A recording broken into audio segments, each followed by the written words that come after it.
ओम शांति। 5 नवंबर 2025। बाबा के महावाक्य। मीठे बच्चे, यह सारी दुनिया रोगियों की बड़ी हॉस्पिटल है। बाबा आए हैं सारी दुनिया को निरोगी बनाने। प्रश्न: कौन सी स्मृति रहे तो कभी भी मुरझाइश व दुख की लहर नहीं आ सकती है? उत्तर: अभी हम इस पुरानी दुनिया, पुराने शरीर को छोड़ घर में जाएंगे, फिर नई दुनिया में पुनर्जन्म लेंगे। हम अभी राजयोग सीख रहे हैं राजाई में जाने के लिए। बाप हम बच्चों के लिए रूहानी राजस्थान स्थापन कर रहे हैं। यही स्मृति रहे तो दुख की लहर नहीं आ सकती। गीत: तुम ही हो माता।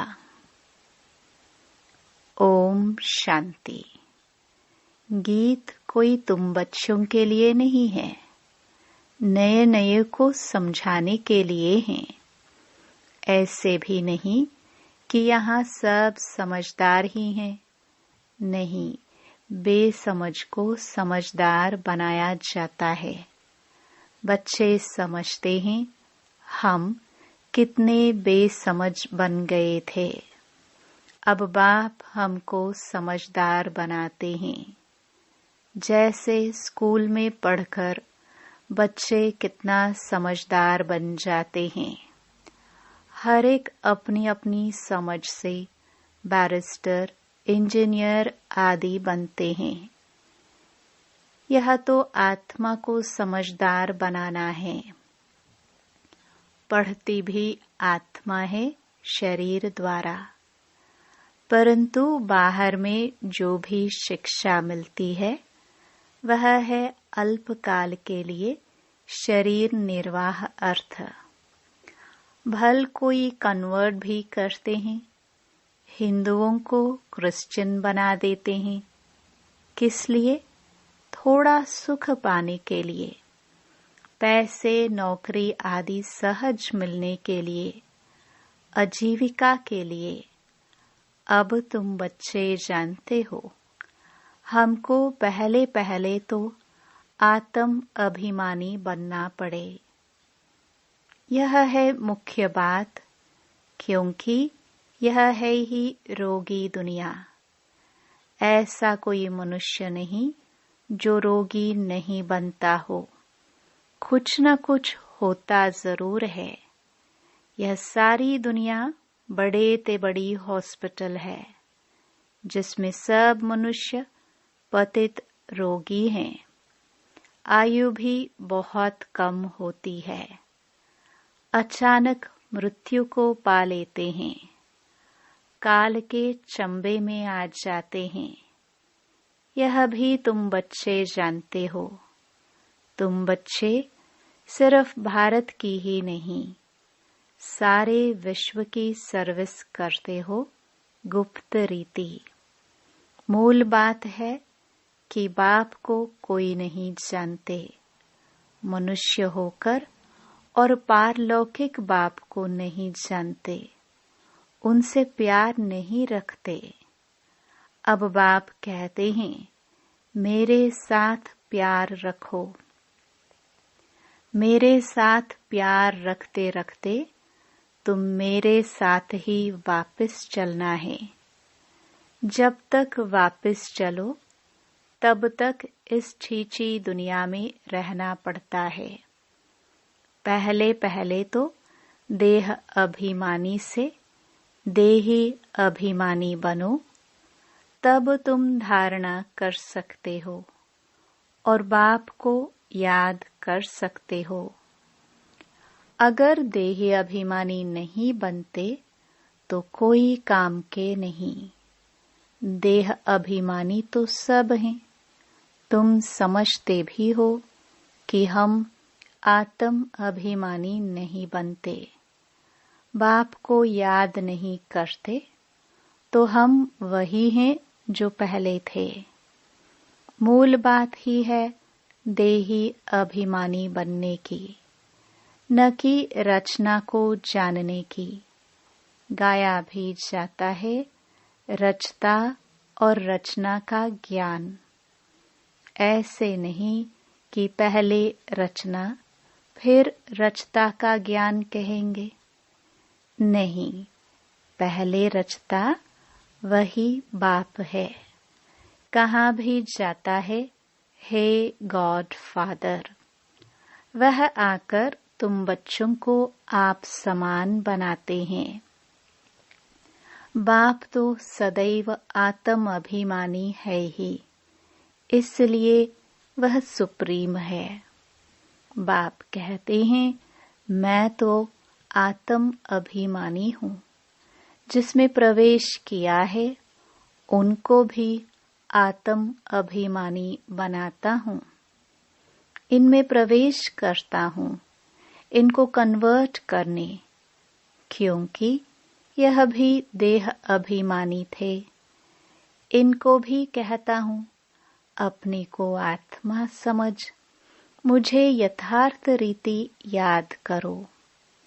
ऐसे बहुत मनुष्य हैं जो समझते हैं आत्मा अलग है, जीव अलग है। आत्मा देह से निकल जाती है तो दो चीज हुई ना।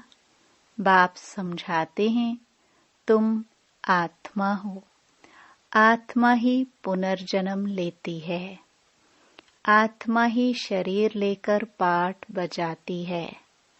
बाबा बार बार समझाते हैं अपने को आत्मा समझो। इसमें बड़ी मेहनत चाहिए। जैसे स्टूडेंट पढ़ने के लिए एकांत में बगीचे आदि में जाकर पढ़ते हैं, पादरी लोग भी घूमने जाते हैं तो एकदम शांत रहते हैं। वह कोई आत्म अभिमानी नहीं रहते, क्राइस्ट की याद में रहते हैं। घर में रहकर भी याद तो कर सकते हैं, परंतु खास एकांत में जाते हैं क्राइस्ट को याद करने, और कोई तरफ देखते भी नहीं। जो अच्छे अच्छे होते हैं समझते हैं हम क्राइस्ट को याद करते करते उनके पास चले जाएंगे।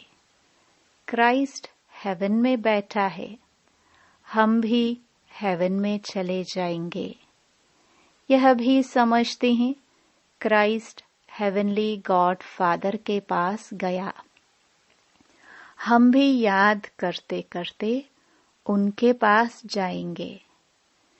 सब क्रिश्चियन उस एक के बच्चे ठहरे।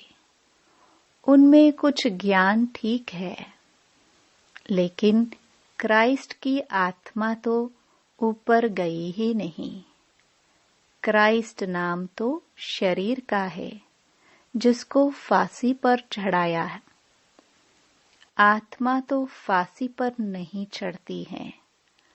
अब क्राइस्ट की आत्मा गॉड फादर के पास गई, यह कहना भी रॉन्ग हो जाता है। वापस कोई कैसे जाएंगे? हर एक को स्थापना फिर पालना जरूर करनी होती है। मकान को पोताई आदि कराई जाती है, यह भी पालना है ना। अब बेहद के बाप को तुम याद करो। यह नॉलेज बेहद के बाप के सिवाय कोई दे ना सके। आत्मा ही कल्याण करना है, रोगी से निरोगी बनना है। यह रोगियों की बड़ी हॉस्पिटल है। सारी विश्व रोगियों की हॉस्पिटल है। रोगी जरूर जल्दी मर जाएंगे। बाप आकर इस सारे विश्व को निरोगी बनाते हैं। ऐसे नहीं कि यहाँ ही निरोगी बनेंगे। बाप कहते हैं निरोगी होते ही हैं नई दुनिया में, पुरानी दुनिया में निरोगी हो न सके। यह लक्ष्मी नारायण निरोगी है, एवर हेल्दी है। वहाँ आयु भी बड़ी होती है, रोगी विशियस होते हैं। वाइसलेस रोगी नहीं होते, वह है ही संपूर्ण निर्विकारी। बाप खुद कहते हैं इस समय सारी विश्व, खास भारत रोगी है। तुम बच्चे पहले पहले निरोगी दुनिया में आते हो, निरोगी बनते हो याद की यात्रा से। याद से तुम चले जाएंगे अपने स्वीट होम। यह भी एक यात्रा है, आत्मा की यात्रा है, बाप परमात्मा के पास जाने की। यह है स्पिरिचुअल यात्रा। यह अक्षर कोई समझ नहीं सकेंगे। तुम भी नंबरवार जानते हो, परंतु भूल जाते हो। मूल बात है यह। समझाना भी बहुत सहज है, परंतु समझाए वह जो खुद भी रूहानी यात्रा पर हो।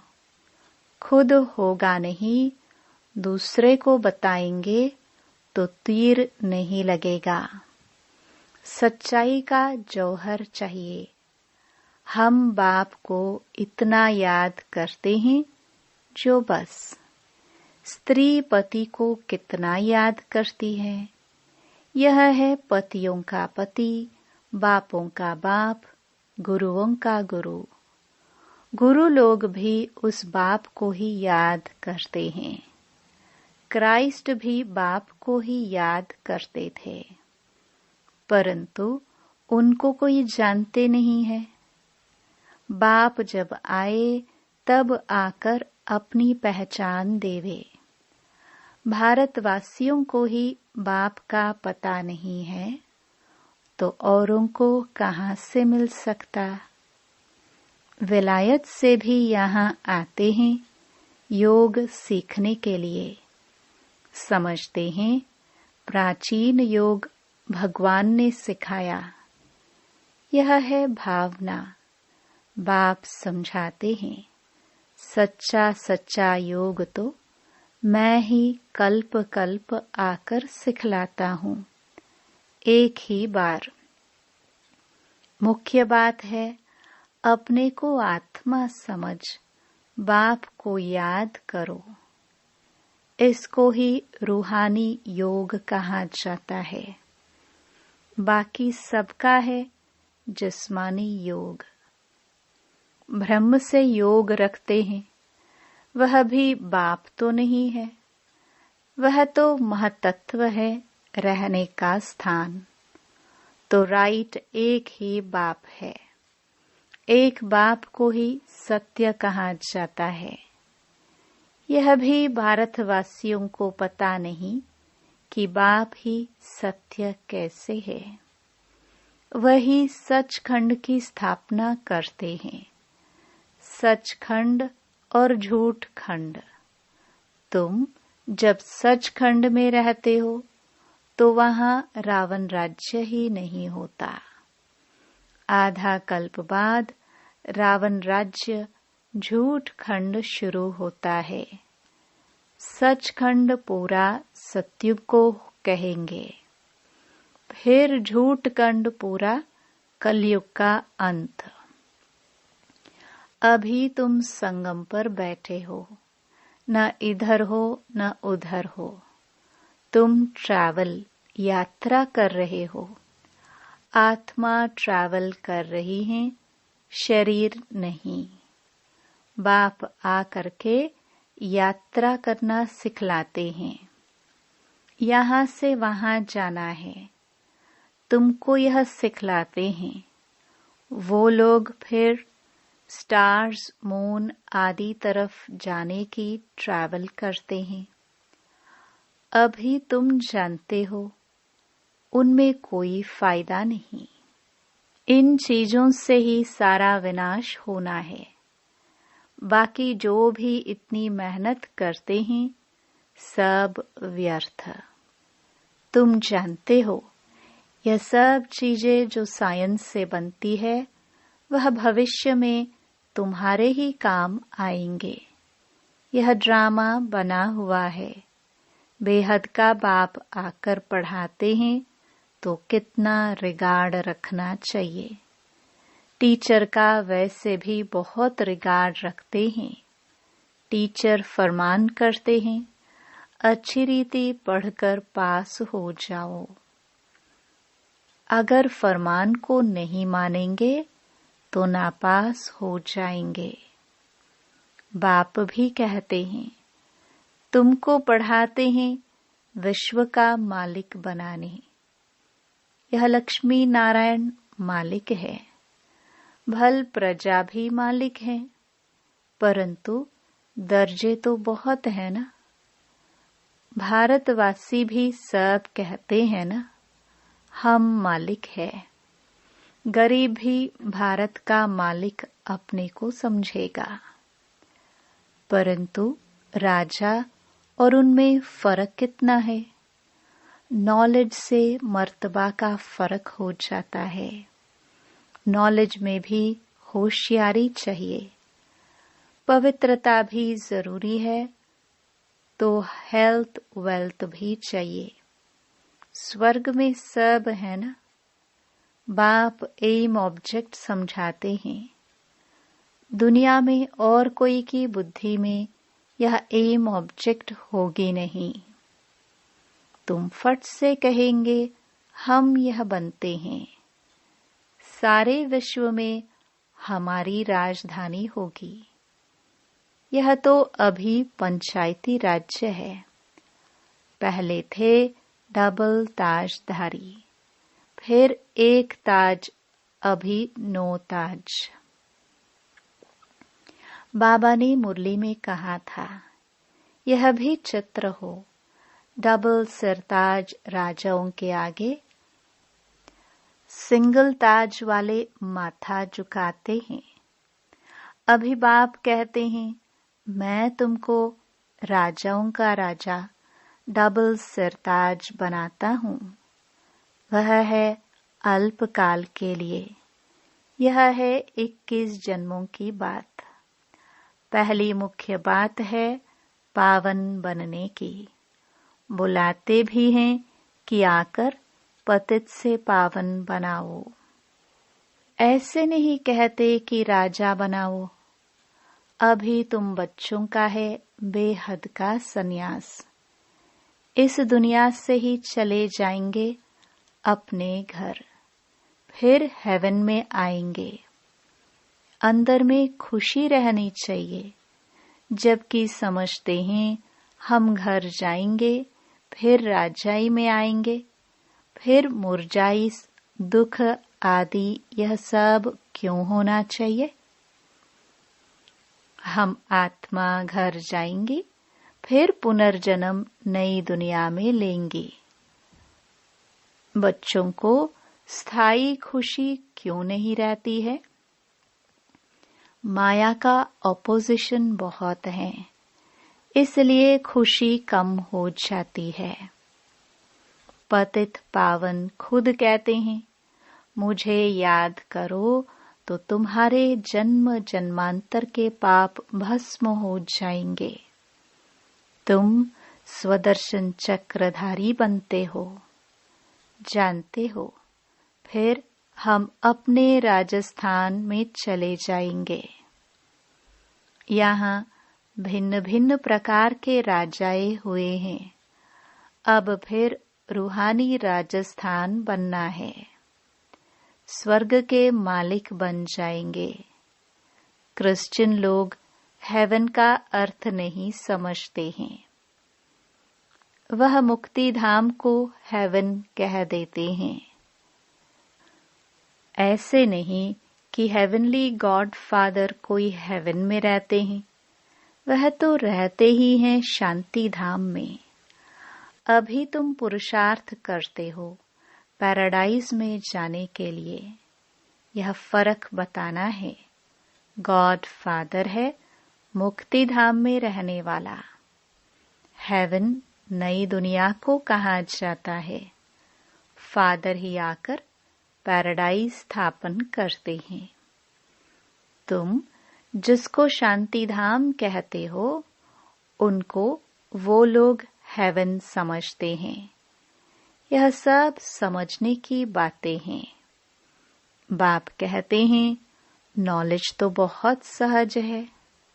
यह है पवित्र बनने की नॉलेज, मुक्ति जीवन मुक्ति में जाने की नॉलेज, जो बाप ही दे सकते हैं। जब किसको फांसी दी जाती है तो अंदर में यही रहता है, हम भगवान पास जाते हैं। फांसी देने वाले भी कहते हैं गॉड को याद करो। गॉड को जानते दोनों नहीं है।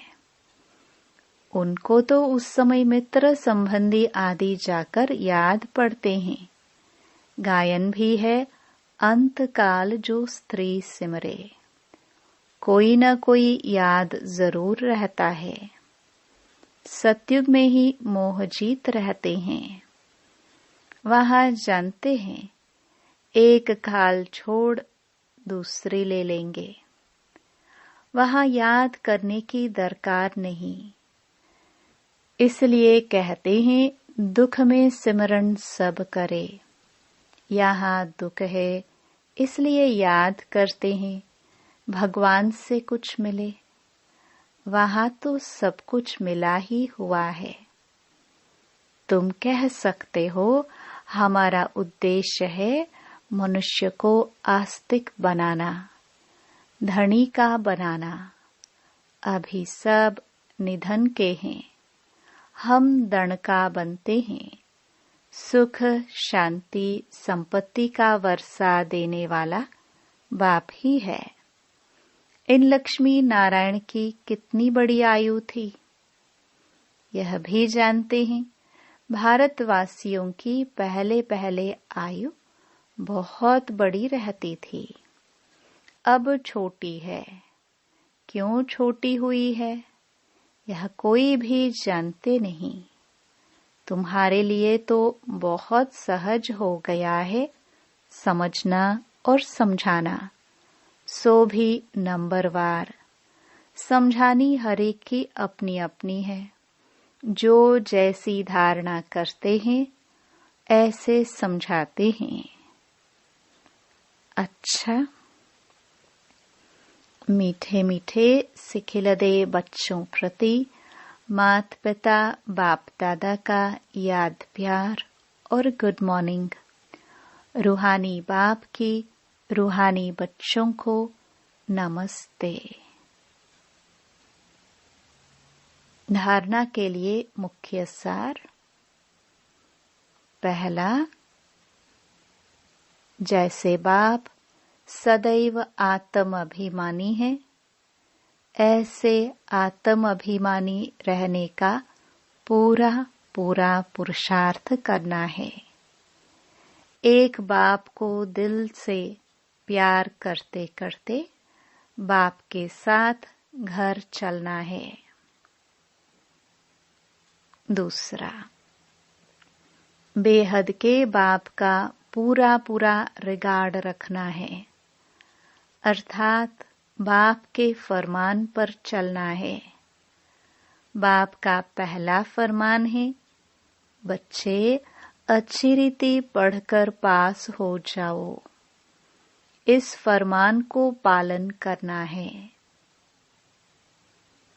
वरदान, शक्तिशाली सेवा द्वारा निर्बल में बल भरने वाले सच्चे सेवाधारी भव। सच्चे सेवाधारी की वास्तविक विशेषता है निर्बल में बल भरने के निमित्त बनना। सेवा तो सभी करते हैं, लेकिन सफलता में जो अंतर दिखाई देता है उसका कारण है सेवा के साधनों में शक्ति की कमी। जैसे तलवार में अगर जौहर नहीं तो वह तलवार का काम नहीं करती, ऐसे सेवा के साधनों में यदि याद की शक्ति का जौहर नहीं तो सफलता नहीं। इसलिए शक्तिशाली सेवाधारी बनो। निर्बल से बल भरकर क्वालिटी वाली आत्माएं निकालो, तब कहेंगे सच्चे सेवाधारी। स्लोगन: हर परिस्थिति को उड़ती कला का साधन समझकर सदा उड़ते रहो। अव्यक्त इशारे: अशरीरी व विदेही स्थिति का अभ्यास बढ़ाओ। वैसे अशरीरी होना सहज है, लेकिन जिस समय कोई बात सामने हो, कोई सर्विस के झंझट सामने हो, कोई हलचल में लाने वाली परिस्थितियां हो, ऐसे समय में सोचा और अशरीरी हो जाए। इसके पहले बहुत समय का अभ्यास चाहिए।